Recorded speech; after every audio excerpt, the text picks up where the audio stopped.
ইন্নাল হামদালিল্লাহ।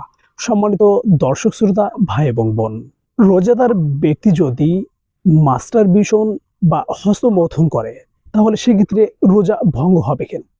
রোজাদার ব্যক্তি যদি মাস্টারবেশন অর্থাৎ হস্তমৈথুন করে তাহলে সেক্ষেত্রে তার রোজা ভঙ্গ হয়ে যাবে। যে রোজাটি ভঙ্গ হয়ে গিয়েছে সে রোজা পরবর্তীতে আদায় করতে হবে।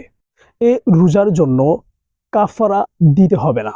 তথ্যসূত্র ফাতোয়ায়ে রাহিমিয়া, ৭ম খণ্ড, ২৬২ নম্বর পৃষ্ঠা।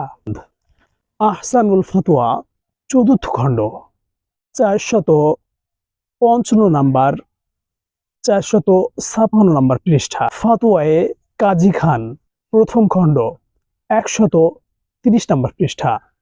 সম্মানিত দর্শক শ্রোতা ভাই এবং বোন, আমি ভিডিও জুড়েছিলাম আবু উবায়দা বিন ইউসুফ। আজ এ পর্যন্তই, বিদায় নিচ্ছি। আল্লাহ হাফেজ।